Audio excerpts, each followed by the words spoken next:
Por ello, la Asamblea Nacional Constituyente dejó plasmada en la Constitución una serie de figuras que nos sirven para proteger a los habitantes del pueblo de Guatemala del abuso del poder del Estado y de otros actores sociales, tal y como dice esta definición. ¿Por qué? Puesto que dejó establecido lo que es el amparo, la exhibición personal, la inconstitucionalidad.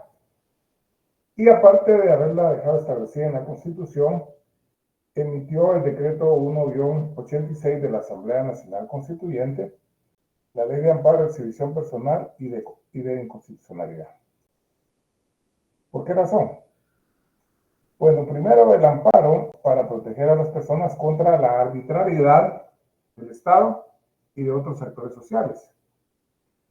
Puesto que mediante el amparo vamos a defender un derecho que ha sido violentado para restaurar el imperio del mismo, o bien evitar que este derecho sea violentado a través de un amparo antes de que se ejecute el mismo. En cuanto a la exhibición personal, esta es una protección a la vida y a la libertad de una persona. ¿Por qué? Porque puede ser que una persona haya sido capturada sin que medie una orden de aprehensión emitida por un juez competente. Entonces,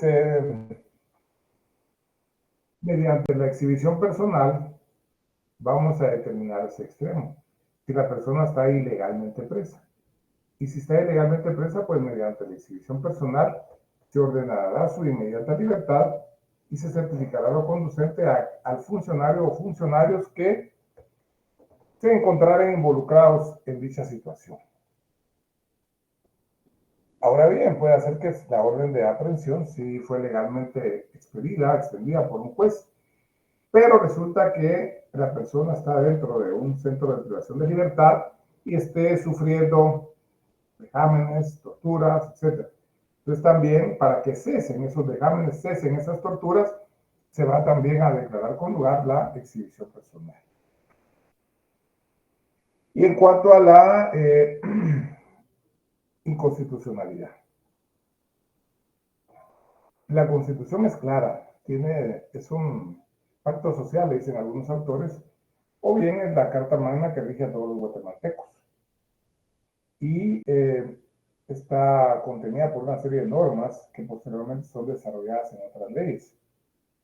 Sin embargo, hay ciertas cuestiones que están contenidas en la Constitución y muchas veces el Estado, a través del Congreso, emite algunas leyes que son inconstitucionales. Entonces, para evitar que esa ley venga a afectar algunos grupos del país, algunos sectores, pues plantean una acción de inconstitucionalidad. Y al declararse con lugar esas acciones de inconstitucionalidad, pues esas normas o bien esa ley completa va a ser expulsada del ordenamiento legal por estar investida de inconstitucionalidades. Ahora también puede ser que dentro de un proceso hay alguna situación que esté afectando únicamente a una persona, no a todo el país, no a todo el conglomerado. Y esta persona puede plantear una acción de inconstitucionalidad en su caso concreto. Y ahí no se le va a expulsar la norma, pero sí se va a decir que no es aplicable en este caso. Entonces, esas tres figuras están establecidas en la Constitución y la Ley de Amparo para proteger a la población guatemalteca. Esas leyes, pues, es lo que tenemos nosotros establecido para la defensa de los derechos humanos de los guatemaltecos. Pues por eso es importante la definición de Víctor H. Conde, porque él dice: los derechos humanos son aquellos derechos que protegen la dignidad humana del abuso del poder, de los estados y de otros actores sociales.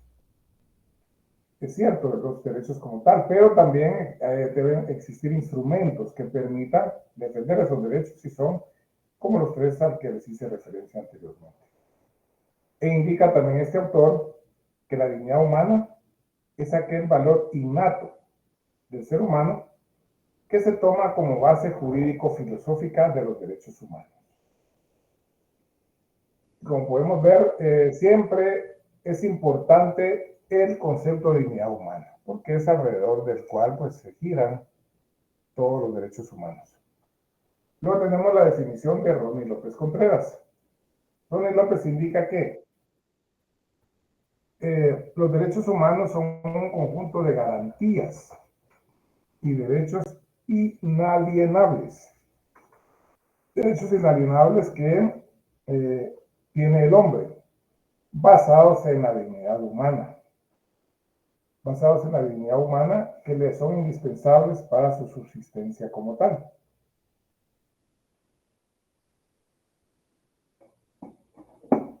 Y para su desarrollo dentro de la sociedad. Conjunto de garantías y derechos inalienables. Cuando decimos que algo es inalienable es que no puede trasladarse de ninguna forma. No puede enajenarse. Es decir, no podemos vender nuestros derechos humanos. No podemos hipotecar nuestros derechos humanos. No pueden cederse. No puede decir a alguien, mira, ya no me sirve, mis derechos humanos te los cedo o te los regalo. No. Todo eso tiene que ver con lo inalienable, puesto que son inherentes a la dignidad humana, que le son indispensables para su subsistencia como tal y para su desarrollo dentro de la sociedad.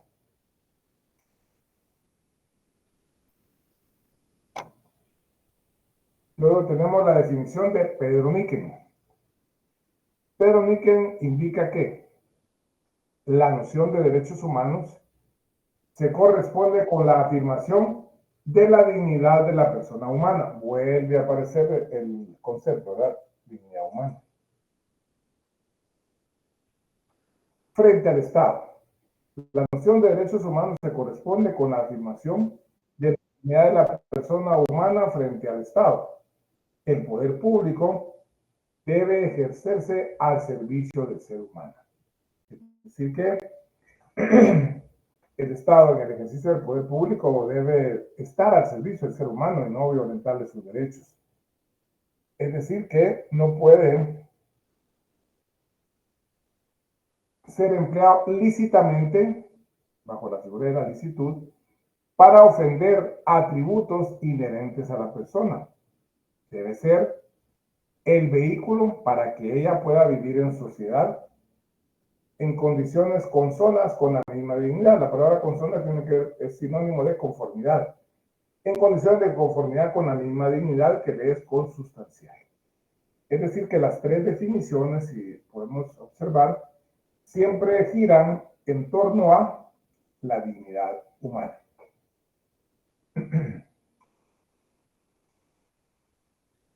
Luego tenemos las características.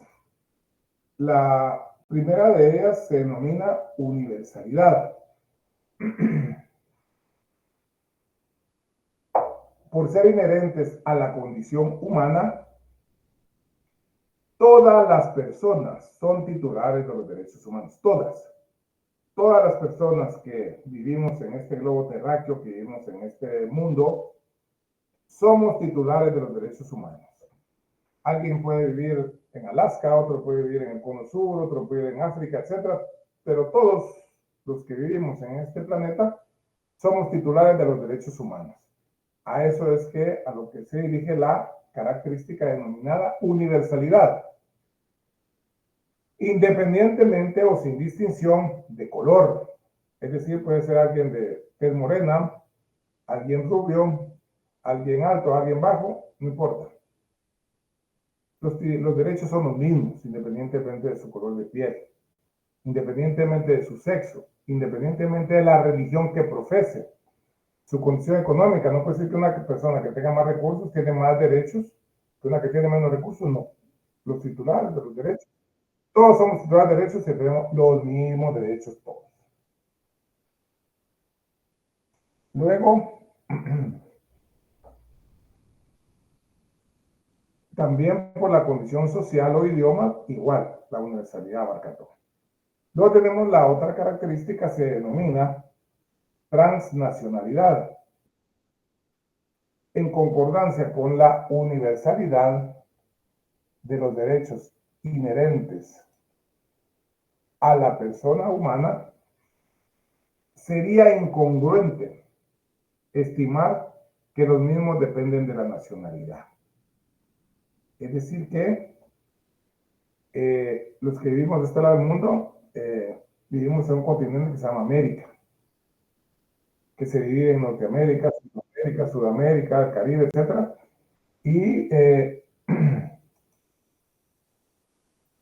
Y que aun y cuando estamos en el mismo continente, nuestras nacionalidades son distintas, ¿verdad? Los centroamericanos tenemos un bloque, pero unos somos guatemaltecos, otros somos salvadoreños, otros somos hondureños, etc. Igual el norte, estadounidenses, mexicanos, canadienses. En el sur, Argentina, Perú, etc. En Europa, otros países. Pero como todos somos titulares de derechos conforme a lo que dice la universalidad, no quiere decir que por nuestra nacionalidad va a reducirse o se va a rebajar el número de derechos, no. En concordancia con la universalidad de los derechos inherentes a la persona humana, sería incongruente estimar que los mismos dependen de la nacionalidad. No. Todos somos titulares de los mismos derechos, no independientemente si somos de aquí o de otro país, tenemos otra nacionalidad. Luego tenemos la irreversibilidad. No se pueden revertir esos derechos. Que alguien diga, un gobierno diga, mire, hoy ya no, estos derechos ya no van a ser inherentes a la persona humana. El Estado los suspende, los cancela, etcétera. No, son irreversibles. No pueden dejar de serlo de un momento a otro. Siempre, mientras estemos con vida en este mundo, esos derechos no se nos pueden revertir de un momento a otro. Luego tenemos la siguiente característica. Esta se llama progresividad. La existencia de los derechos humanos no depende del reconocimiento del Estado. Es decir que el Estado no es el que va a determinar si surgen nuevos derechos humanos. Y no es tanto que surjan nuevos derechos humanos, sino que hay ciertos derechos que una vez Guatemala los ratifica, pues ya pasan a ser parte de su estamento legal. Pero no es porque dependa del Estado guatemalteco reconocerlos o no, sino que ya la existencia de esos derechos son independientemente de cualquier Estado. Por ejemplo, el día de hoy se celebra el Día Mundial contra la Trata de Personas.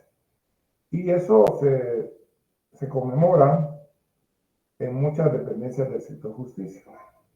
¿Y cómo se conmemora? Pues llevando alguna prenda de vestir de color azul. Y algunos edificios del Estado, especialmente el sector justicia, están decorados hoy con luces azules. Muchos edificios, especialmente el organismo judicial, del Ministerio Público y otros sectores, otros del sector justicia.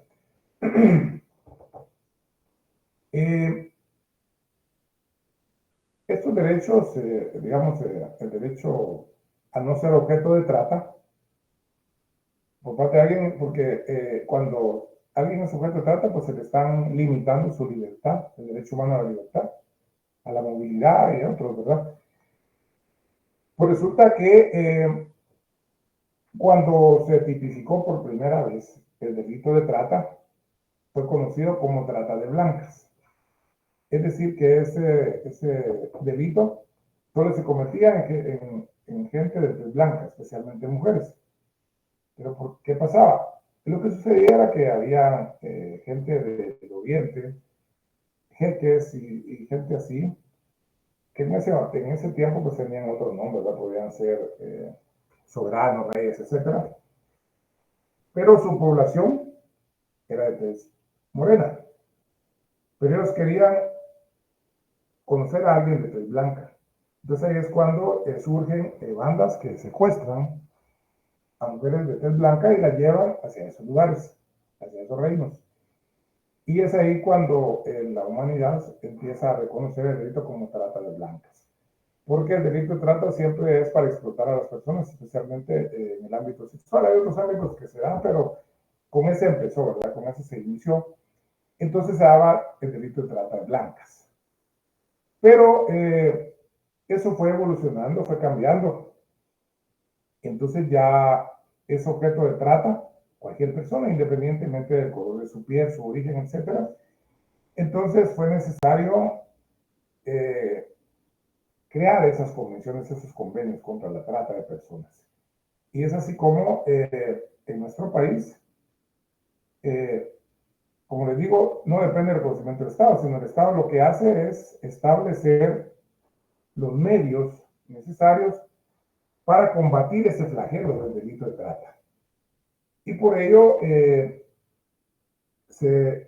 Congreso hizo su parte, ¿verdad? Hizo su parte cuando emitió el decreto correspondiente que tipificó los delitos de trata en sus diferentes modalidades, así como las sanciones a dichas conductas delictivas. Posteriormente, ya con esos respaldos legales, el organismo judicial, la Corte anterior, empezó a crear los juzgados de trata. Los juzgados de trata y otros delitos fronterizos, porque especialmente en las fronteras se da mucho ese delito.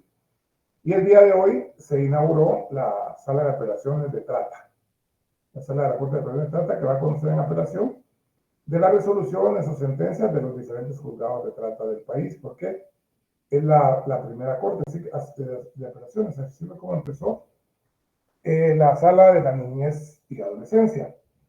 Posteriormente, eso se fue ampliando esa competencia a otras salas, las salas mixtas de los departamentos. Y ahorita pues es la primera en su género, la de trata aquí en el departamento de Guatemala, y precisamente se inauguró hoy por conmemorarse hoy el Día contra la Trata. Y eso tiene que ver con la característica de la progresividad, porque se va ampliando para proteger esos derechos, no es que el Estado lo reconozca aún. Luego tenemos la indivisibilidad. No se puede dar preferencia exclusiva a algún derecho. Existe una plena igualdad entre los distintos derechos. Los derechos humanos forman un todo, integrado por un conjunto de valores y principios del ser humano. Es decir, que no vamos a dividir los derechos humanos, no. Es un bloque completo, es un todo. No podemos separar unos de otros, no los podemos dividir. Esto, le vamos a dar esos derechos a estos señores, a estos no, a estos sí, no. Es un bloque completo. Por tal razón, no se pueden dividir.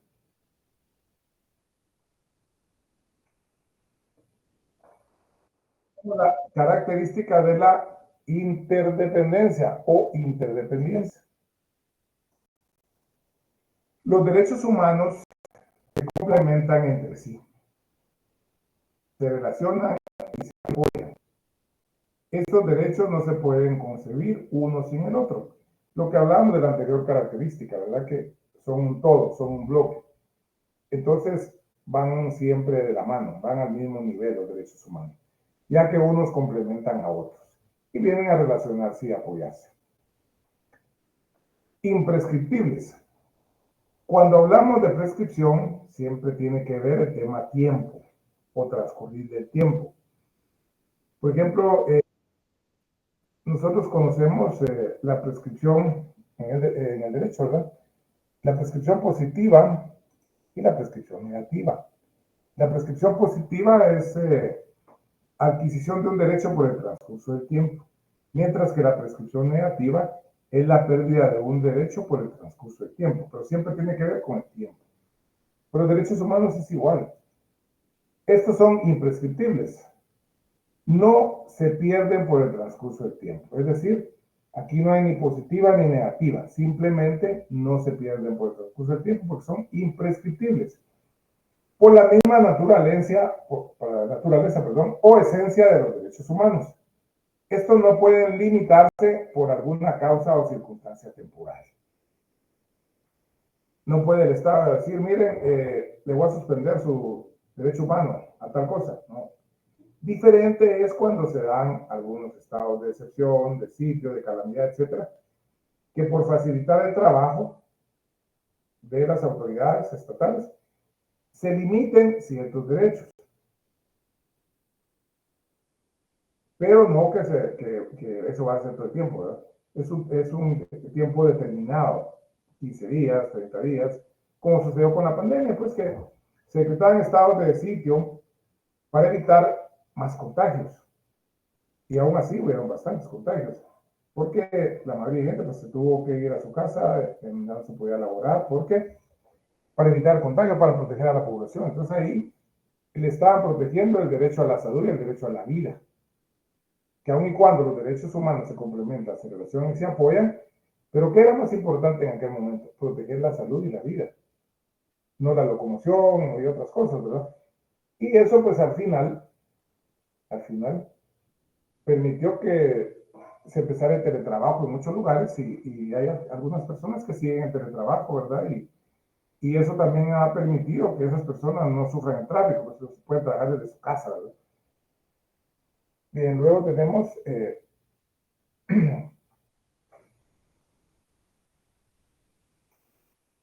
que son inalienables. Tal y como les decía hace un momento en una de las definiciones, no pueden trasladarse de ninguna forma. Es decir, no pueden enajenarse, es decir, venderse, cederse o regalarse a otra persona, puesto que son inherentes a la dignidad humana. No puede decir yo, como ya no quiero tener derechos humanos, se los regalo a alguien, o los vendo, o los cedo, no se puede, definitivamente. Son irrenunciables. Ninguna persona puede renunciar a la titularidad de un derecho humano. Ni aunque haga un documento yo confirma legalizada, puede decir, miren, puede renunciar a ser titular de un derecho humano. No. Aunque me legalice la firma del notario, eso no, eso es nulo de pleno derecho, nulo de iure, porque son irrenunciables los derechos. Y luego la correlación entre derecho y deber. El ejercicio de los derechos humanos de una persona está limitada o limitado por los derechos de los demás.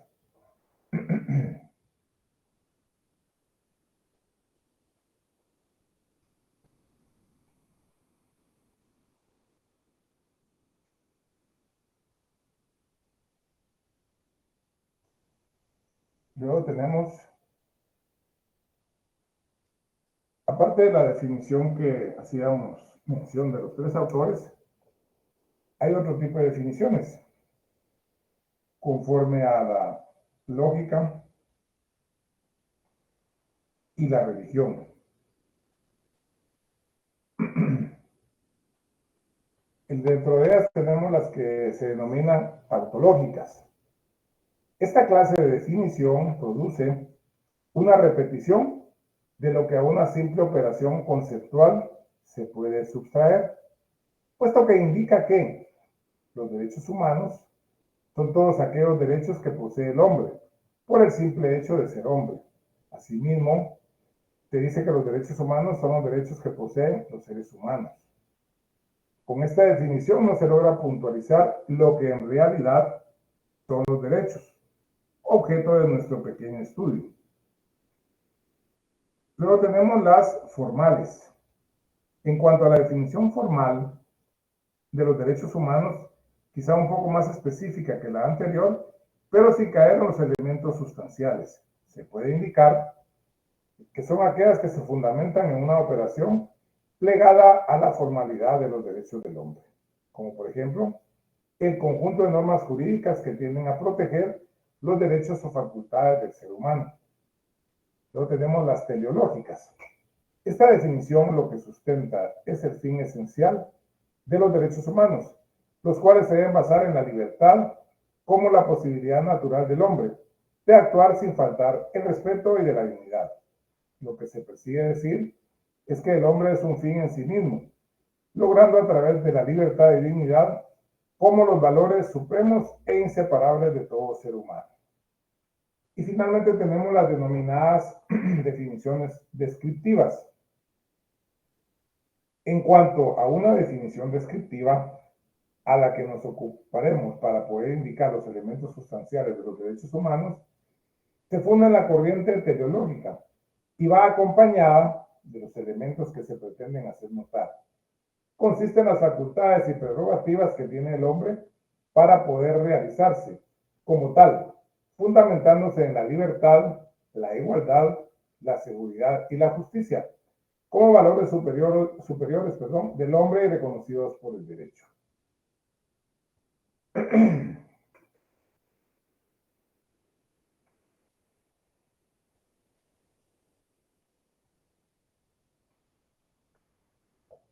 Así también, de esas definiciones tenemos los principales fundamentos de los derechos humanos.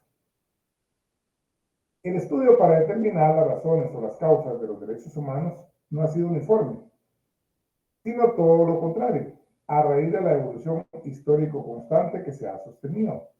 Los principales fundamentos son el naturalismo, el historicismo y el positivismo. El naturalismo se basa en el estoicismo greco-romano y se divide en dos enfoques. Naturalismo teológico. Esta postura se basa en la divinidad, indicando que el hombre posee derechos innatamente naturales debido a la voluntad de Dios, que dice que el hombre es el fruto de la voluntad divina. Como consecuencia debe de ser respetado. El hombre, por voluntad de Dios, es diferente a todos los demás que existen en la naturaleza, y esta diferencia se destaca por la dignidad humana.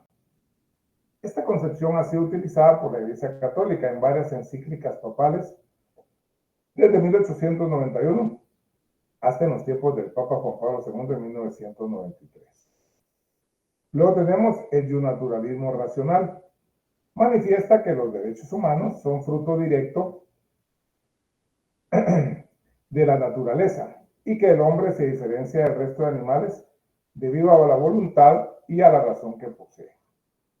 La tesis del naturalismo ha manifestado su influencia en diversas declaraciones de derechos humanos, tales como la Declaración de Derechos del Buen Pueblo de Virginia de 1776, la Declaración de la Independencia de los Estados Unidos de América de 1787, la Declaración de los Derechos del Hombre y del Ciudadano de 1789, la Declaración Americana de los Derechos y Deberes del Hombre y el Pacto Internacional de Derechos Económicos, Sociales y Culturales de 1966. Luego tenemos el historicismo cultural. Esta teoría se fundamenta en la convivencia social del hombre a través de su evolución y superación. Conforme el transcurso del tiempo, el hombre logra que se produzca apreciar la dignidad humana y consigue la protección de sus derechos a través del conocimiento de valores y garantías que va acumulando conforme a la transformación histórica. Y luego tenemos el positivismo. La corriente positivista establece que solo el Estado es el único que puede crear derechos y establecer las limitaciones. Se basa en una concepción de voluntad general de la sociedad, la cual a través de sus representantes hace plasmar los derechos fundamentales del hombre. Se expone que con normas positivas se garantiza no solo el reconocimiento de los derechos fundamentales, sino el respeto de los mismos.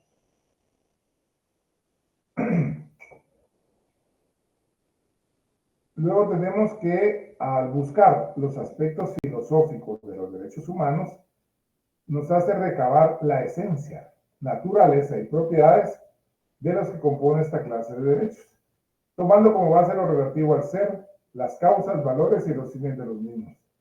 El aspecto filosófico de los derechos humanos es un tema complejo.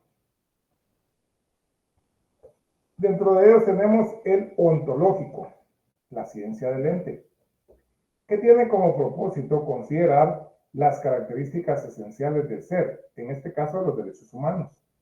Se puede indicar que su función esencial es que estos derechos permanezcan por siempre, tomando en consideración a la naturaleza particular del ser humano, distinta a los demás objetos o seres del universo.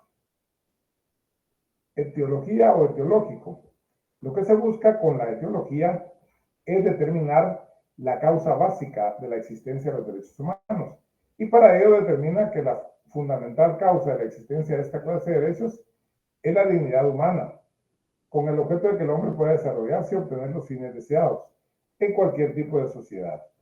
Con la dignidad humana se desprenden todos los demás derechos y hace valer el derecho a un ser más humano.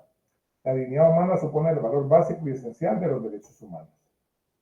La axiología se fundamenta en el valor dimensión diquelógica que pretenden alcanzar los derechos humanos, entendiéndose que la justicia es lo esencial para un verdadero respeto a los derechos humanos, al garantizarse un respeto a la dignidad de la persona a través de un sistema justo de derechos. Se estaría logrando alcanzar no solo las garantías innatas del ser humano, sino que su protección por los límites que ostenta el poder público. Y el teleológico, el fin de los derechos humanos es que sean respetados. Sin un respeto a los derechos fundamentales se evidenciaría una carencia esencial de los mismos. Al contemplarse una cantidad de derechos humanos, se hace necesario a la vez su respeto y protección. Aspectos sociológicos de los derechos humanos. Junto a una reflexión filosófica, se hace necesario hacer notar una pequeña consideración sociológica para tomar en cuenta la realidad de los derechos humanos. No basta indicar los aspectos filosóficos de los derechos humanos, sino que se hace necesario hacer un análisis de los aspectos que aprecian su realidad. El aspecto sociológico es muy importante, debido a que se puede establecer la situación real de los derechos humanos de algún determinado lugar. En nuestro país, por ejemplo, cuando existe una enorme cantidad de muertes o asesinatos diariamente, se puede constatar la falta de respeto a esta clase de derechos. Esto se logra a través de una perspectiva social que tienda a la recaudación de datos y al análisis correspondiente. Con esta clase de aspectos no solo se logra detectar la situación real de los derechos humanos, sino que se puede medir la eficacia de un derecho de sociedad.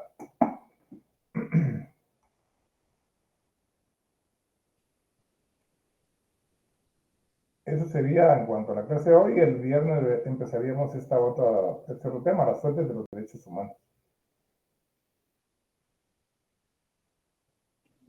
Gracias, Lic. Gracias, licenciado. Muy bien, buenas noches, que descansen. Feliz noche. Feliz noche. Feliz noche, Lic. Feliz noche, licenciado. Bueno, Lic, disculpe, solo va a subir esas diapositivas, disculpe. sí, se las voy a trasladar y vamos a ver cómo se las voy a trasladar, no tengan pena. Muchas gracias, Lic. Que pase feliz noche. Vaya, Gracias, licenciado. Feliz noche. Dale parqueazo el viernes, Lic. va. Va, pues, que conste. Buenas noches. Respecto al trabajo que usted mencionó en la clase,